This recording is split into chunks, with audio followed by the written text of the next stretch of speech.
Hello, Chevre, how are you? I hope everyone is gesund, stark, und freilich, begashmis und beruchnis. I hope everyone is strong, healthy, strong, and happy physically and spiritually. Today is Asara B'Tevis, one of the fast days, and it's Erev Shabbos Kodesh Parshas Vayigash.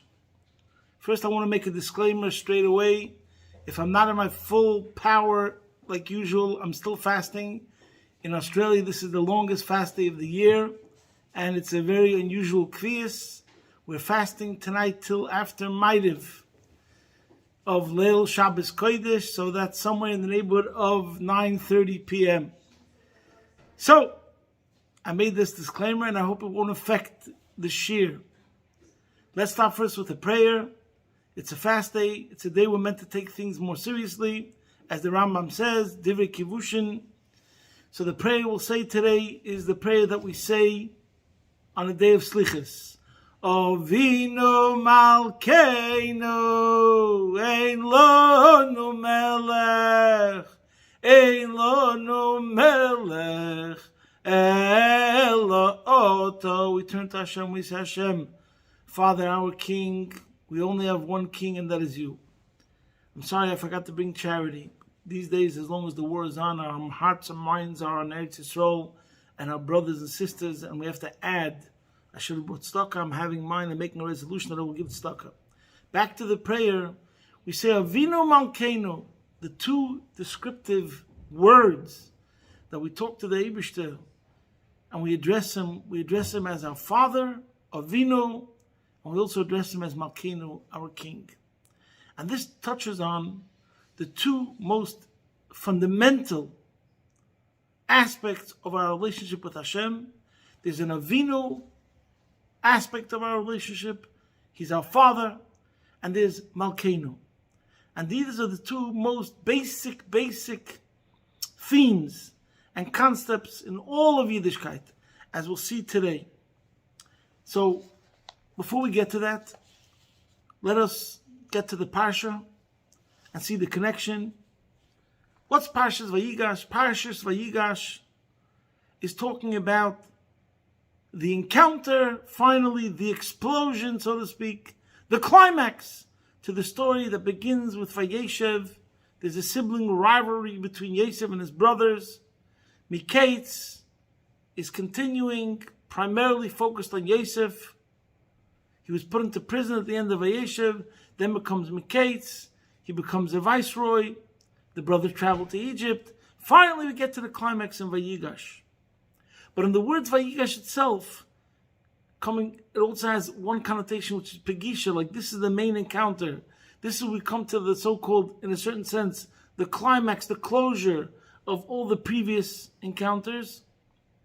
So Vayigash represents, on the one hand, a major confrontation, as we'll soon see.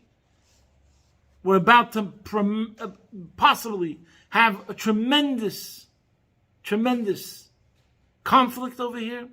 On the other hand, Vayigash represents a reconciliation, as we'll discuss. But first, let's say three questions, and then we'll get to the crux of the issue as it's discussed in Chassidus and in Kabbalah. So, one question that we have, which is brought down in all the Chassidic discourses on this Parsha, is the contrast. When we talk about this reconciliation, so obviously we have some sort of friction over here, some tension over here between the two brothers, and what do they represent? Okay? And in the Maimorim, in the discourse, starting from the Alter Rebbe in this week's Parsha Vayigash, he discusses the contrast between the Parsha and the Haftarah. And that in the Parsha it says Vayigash El Yehuda, he talks to Yosef, and he calls Yosef Adoni, the master. And Yosef is the one who's in control because he has taken Binyamin as a hostage, and Shimon, and right now he's a king. He's the king of the superpower of that time. And what's Yehuda? One man, a small band with his brothers. So therefore Yosef is the one who's the king, the viceroy, the master, and he's holding all the cards. So Yehuda, in a way, is subservient to Yosef. He needs Yosef to try to go along with the plan so we won't have some sort of war or major battle. Which usually when there's a battle, there's a war, there's casualties. It won't be sweet. It won't be easy. It won't be a smooth ride. It won't be a walk in the park. It won't be a picnic in the park. On the other hand, we have the Haftarah. As Chassidus explains, the Haftarah is main Parsha, and the Haftarah speaks about a certain miracle that's going to happen when Mashiach comes, and that is also there's a relationship of Yehuda and Yosef, and it says in Yecheskel in the Haftarah that the Dvar Hashem Elai Leimor, the word of Hashem came to him, and Hashem said, take a stick of wood and write on it for Yehuda, take another stick and write it for Yosef, and then bring the two sticks together, and that both sticks will become one. And what's going to happen when it will become one? The pasuk continues later and says that this represents the idea of Abdi David Melech Aleim, V'roye Echad L'chulam. After years and years of a split kingdom, there were Malchi Yehuda, Malchi Yisrael. Finally, Mashiach comes. Is going to be Melech HaMashiach, who's going to be from Malchus Beis David. So, just like in Vayigash, in the Parsha, it talks about how the two brothers come together, but in the Parsha, who is the dominant one? Yosef, and Yehuda is subservient to Yosef. In the Haftarah, we see that Yehuda becomes the dominant one. Melech HaMashiach, V'Abdi David Nasi Aleim, he becomes the ruler.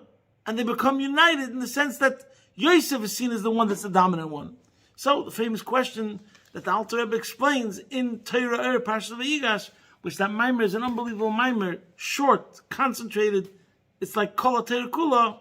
He explains what's the difference between what's in the Parsha and what's in the Haftarah. Okay, so that's one question, one issue. Why the difference?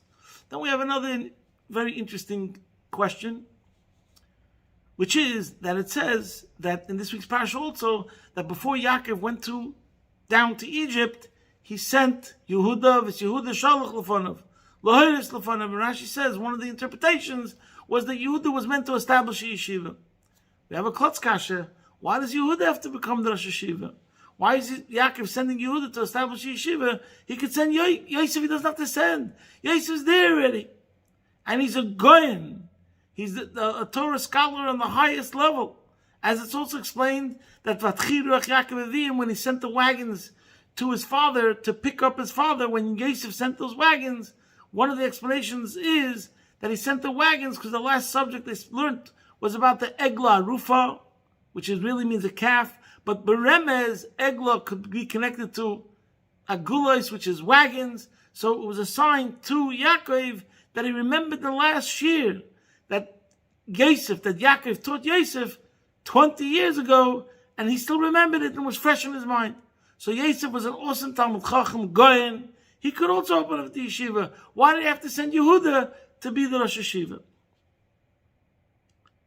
And last but not least, there's a very, very interesting thing that it says at the end of the Parsha that the Rebbe explains in a Sikha, and I'll soon say the source later, but something also very interesting. At the end of the Parsha, of Parshas Vayigash, it says that when there was the famine and after Yaakov went down to Egypt, and it describes the years of the famine, so it also describes how Yosef was able to acquire all the land for Parai. And then the pasuk says, not once but twice, that everyone had to give away their land in order to be able to get food, and that's why Parai was able to own the whole land. But then the pasuk says, "Rak admas hakoyinim loikona, ki choik lakoyinim eis Parai," that the only land that Yosef was not able to buy up was that of the priests, since the priests had a food allotment from Parai, and they lived off the allotment that Parai gave them. They therefore did not have to sell the land. So we're talking about priests, Avodah Zarah, and they had a religious dispensation, I think it's called. They didn't have to pay and buy the food. They had an exemption. And then, not only does the Parsha end off and saying it once, it says it twice. By Yosem Oisel Yosef, 2 psukim later, 3 psukim later, whatever, 4 psukim later. Vayosam Moshe Yosef l'choik adayim azel admas parei, aladmas Mitzrayim l'farei l'choimish, rak admas hakoyin l'vadam l'hoisa l'farei. That Yosef made it a law concerning all the farmlands of Egypt that until that 1/5 of the products belonged to Parei, only the lands of the priests did not, according to this law, belong to Parei.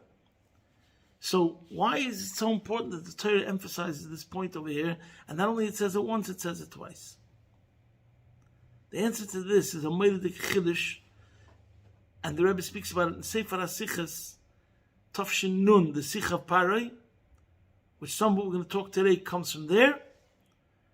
Now let's go back to the crux of the issue over here, and we'll answer all the questions we spoke about.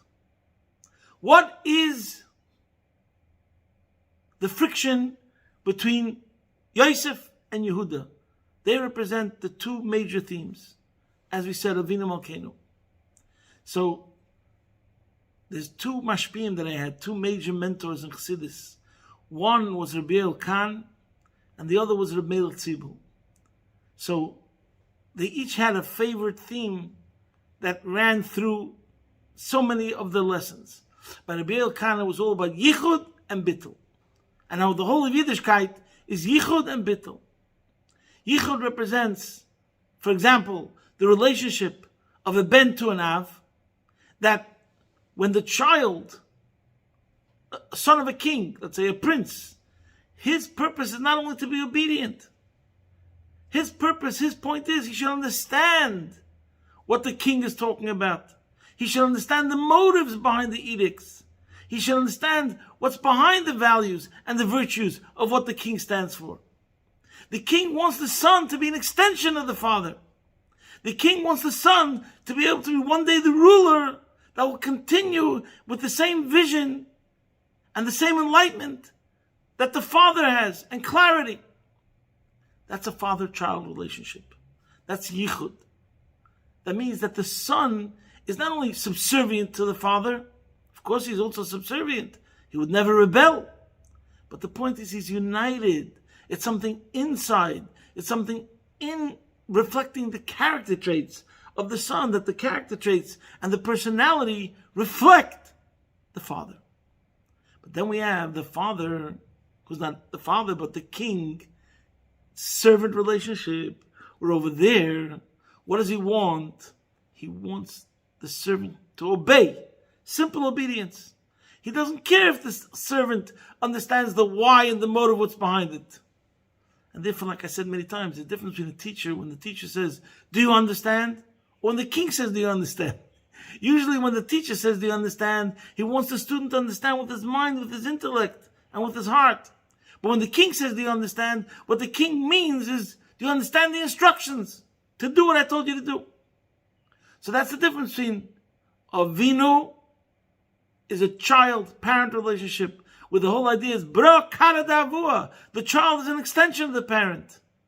His insides, his character traits reflect the character traits of the parent. Malkeinu is the subservient relationship, bittul. So there's yichud and bittul. This is a huge subject, and we can give 10 lessons on it. So therefore, we're just saying the crux of the idea. So Rabbi used to say everything is yichud and bittul. By Rabbi Melech, it always was, this is mitzad giluyim, mitzad etzem, that things the way they are in the revealed way. Let's say that's a discussion about the difference between, according to Kabbalah, there's Zoh and there's Malchus. There's those traits that represent talent, skills, depth, beauty. That's Giluyim. Then you have Etzem. Etzem you have, which is basic, foundational, essential. And I'm not going to get into all the other, all the subjects in Chassidus where Rabbi Melech will go, in Giluyim, when you look at it in Giluyim, the way things seem to be on the outside, so it comes out one way. Aber in Etzem, but you look at it because of the essence, it comes out another way. And over here, these two concepts come out to the same thing. What's going to be is Yosef represents the idea of in Giluyim. Yosef Meloshnei Safa. Yosef was the shining star that everything becomes dull in comparison to Yosef. He's a super genius. He's super talented. He's a superstar. And that's what Yosef represents, Meloshnei Safa. You look at him, you see that he's larger than life. He's overbearing in a good way. He's blessed in every single way. Yosef Meloshnei Safa, it looks grand, it looks glorious, it's growing, it's constantly growing. Just when you thought that you saw the limits of his talent, but wait, there's more. That's all Yosef. Yehuda represents acknowledgement, haidah, admitting acquiescence, to yield, to give in. So just like this is Giluyim, we look at Yosef, we see something shining, something fantastic, something exciting. And we look at Yosef, we look at something steady, something consistent, but without the shine, without the glory, without the super talent. So therefore, in Avodas Hashem, the Avodah of Yosef represents the Avodah of Koiches Pnimiyim, enlightenment, passion, excitement. That's Yosef. And Yehuda represents Kabbalah, obedience. And this is the famous discussion. Let's say, for example, if we talk about consistency versus creativity, or discipline versus inspiration. It's a very, very, very important subject. Time is running, so we can't get into the whole story now. But we need both. Where do we see it, for example, also in the concept of, just to give you an example with the Alter Rebbe, what comes first? What's more important? So this is going to be the answer to the question of the difference between the Parsha and the Haftarah. In the Maimer, the Alter Rebbe explains what's the difference between Zman HaGolus and Zman HaBayis, and what's the difference between Mikdash and Mishkan, which is the time of Golus. The Parsha is connected more to the time of Golus. The Haftarah is connected more to the Geula and to the Beis HaMikdash. See there, I'm not getting into it. What I would just want to bring out one point from the Maimer of the Alter Rebbe, which is beautiful. He brings with this understanding, we'll understand the difference between a contradiction between two verses. One verse says, what comes first, Shamayim or Oretz? What came first, the heavens or the earth? In one verse it says, Eretz v'Shamayim, planet Earth, this world, this planet, comes before all the other worlds, the spiritual worlds. Oretz represents the lowest world. Tachten shein tacht l'mata imenu. Shamayim, heaven, represents the higher worlds. But then there's the pasuk in the Torah, Bereshis bara Elokim, Eis HaShamayim, Veis Oretz. It says Shamayim before Oretz. So what's the difference? And over here the Alter Rebbe explains there's the difference between Shoirish and Poil. There's a difference the way the things are in their source, which really means what the ultimate purpose is, which means Etzem. And then there's the way they are in Giluyim, that's what means Poil, the way it works out, which means like this. The Alter Rebbe explains, when it comes to Poil, the way things have to work regularly, is that first you have to have Shamayim, you have to have the spiritual realm, then you can have the action, then you can have the lower realm.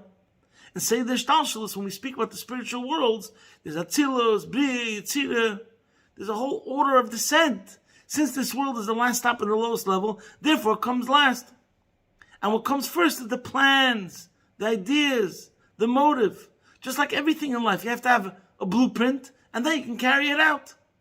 So before the world came into existence, we first have to have the art, the idea, and the feelings that are involved behind the actual creation. Before you create, you have to have machshava before maisa. First you have to have thought, then you can have the action. But then we say, on the other hand, seif maisa olo machshava tchila. Why is there a whole seder shtalshalis? The whole reason is the order of descent of the worlds is because this is the purpose of it all. That's what it's really all about. And Mashiach comes, we're going to see how this world is the greater world and what this world was all about. And just to give another example, which I remember hearing Taka from Rabbi Melech, you have a teacher and you have a student. So the teacher teaches the student, and then the student becomes developed. So who came first, the teacher or the student? So if you look at it in Giluyim, like a regular order in Poil, it seems the actual development, the actual chronological order, the way it seems superficially, is first the teacher had to teach, the words come out of his mouth, and then it goes into the student, and then the student toils with the words of the teacher, and then he becomes developed to who he's meant to become. But when you think about it deeper, why did the teacher teach what he taught? It's because he first thought of the student. What sort of student do I want to fashion? What sort of student am I interested in developing?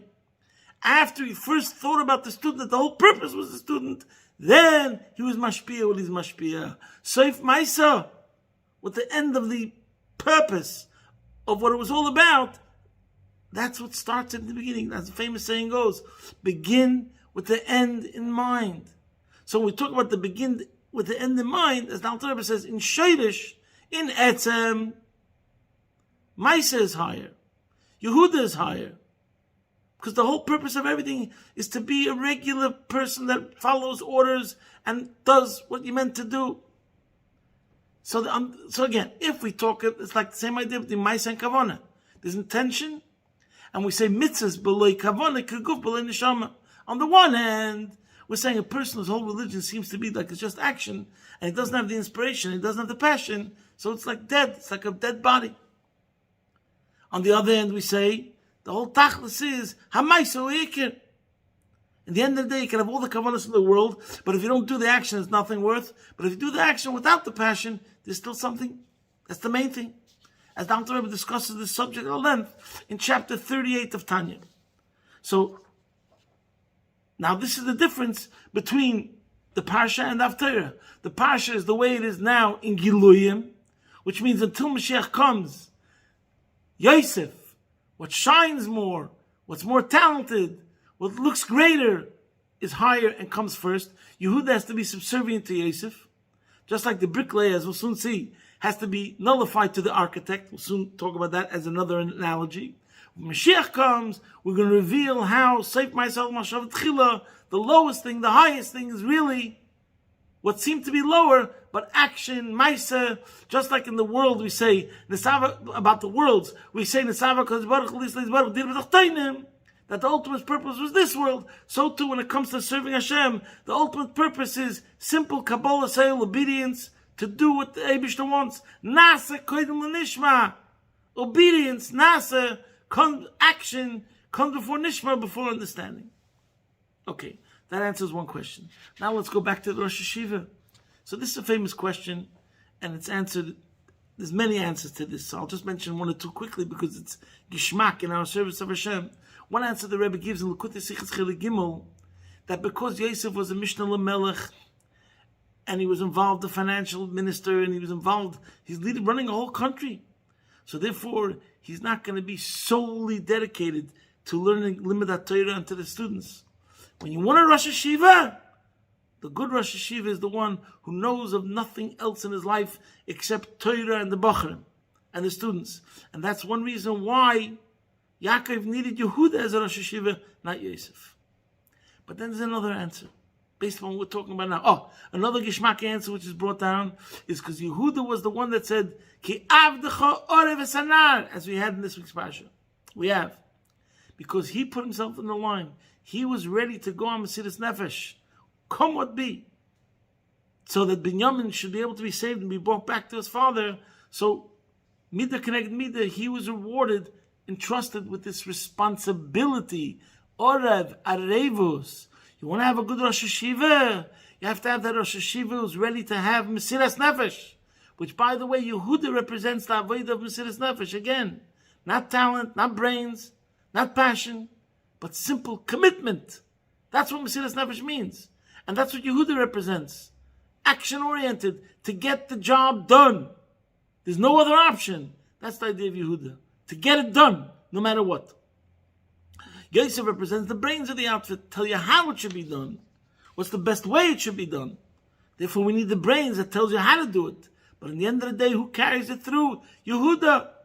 Because that's what it means, Moida also. He bends.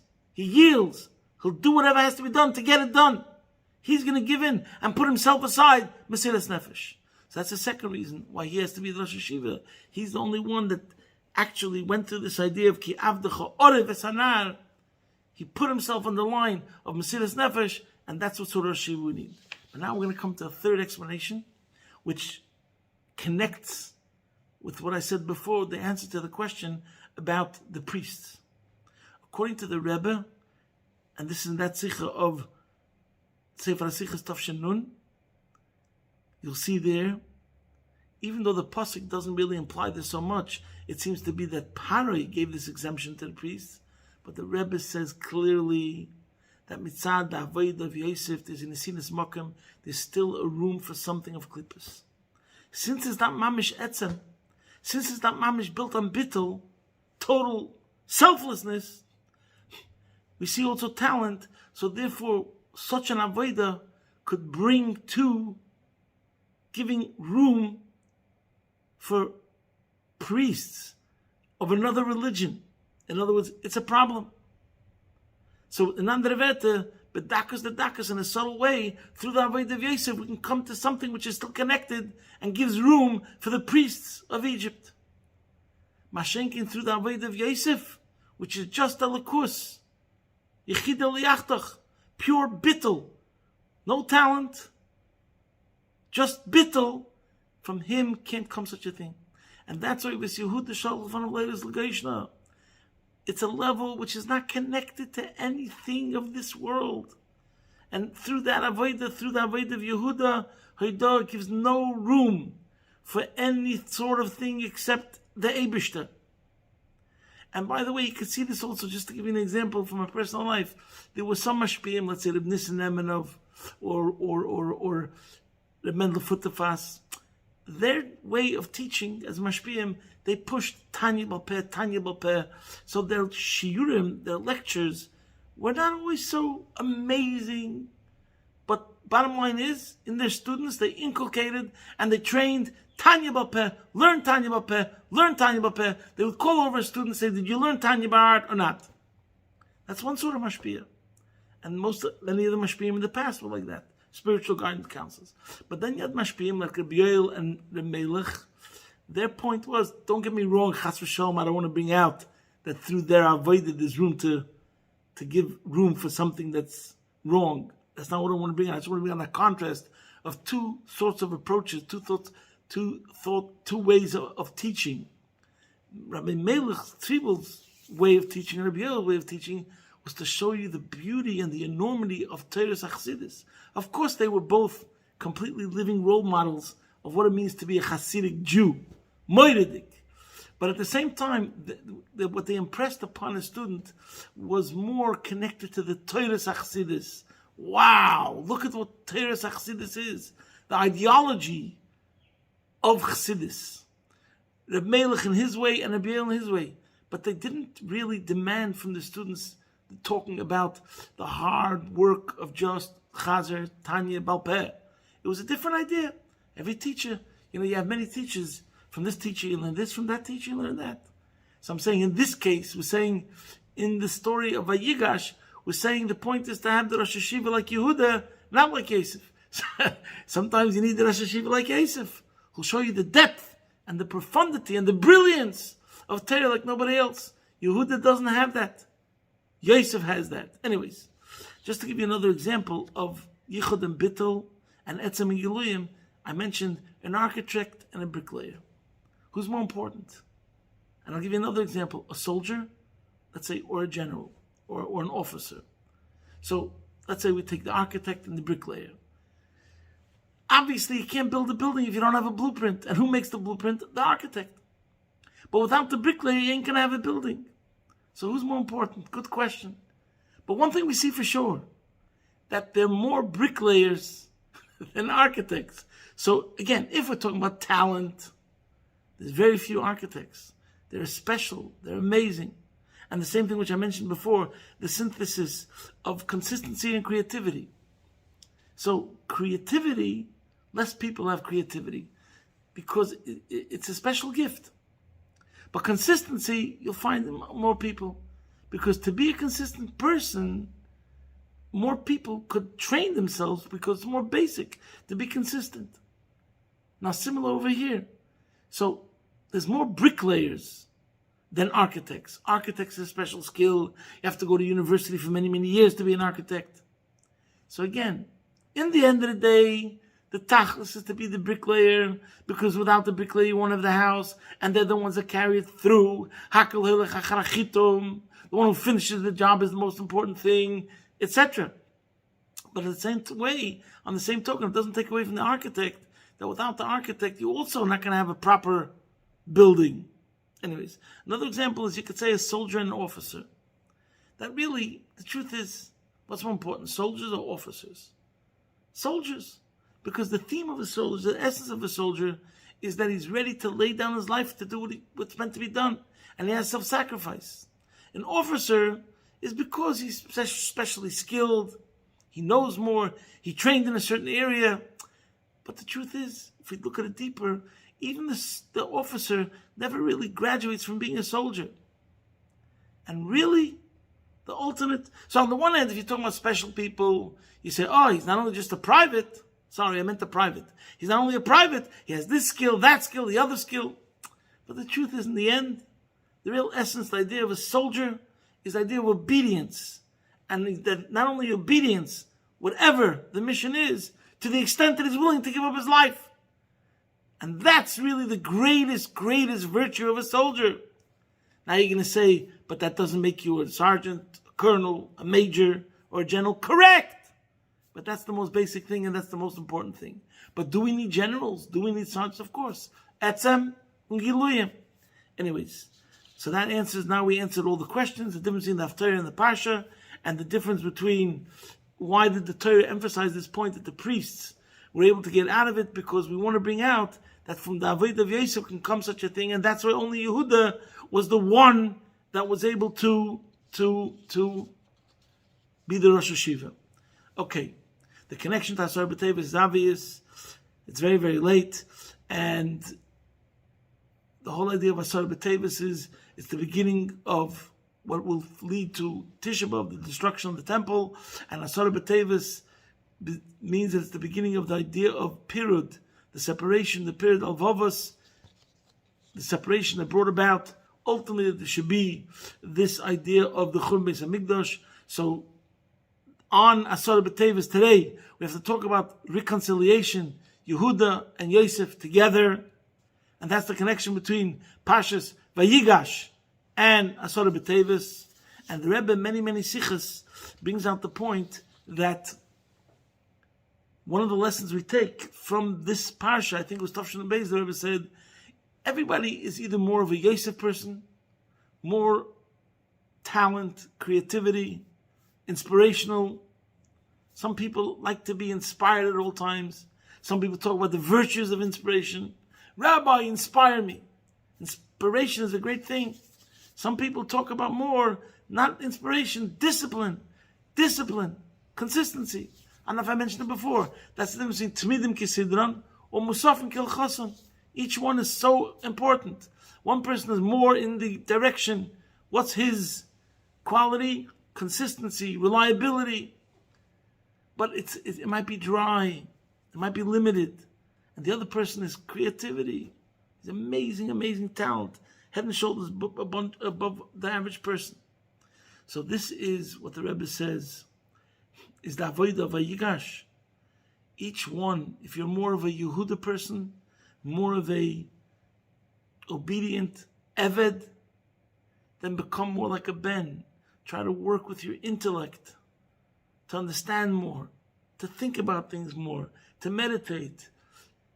And that represents that we're going through what we're saying over here in the Parsha, whether the Parsha is Yehuda being more subservient to Yosef, or the Haftarah, which is Yosef being more subservient to Yehuda, as a preparation to Mashiach. We have to come together. And how do we come together? By each one of us going the other way to make us more united. There shouldn't be a split. There's what you aspire to, what your inspiration is, and then there's action. If you're a person that's more inspirational, try to become more action-oriented.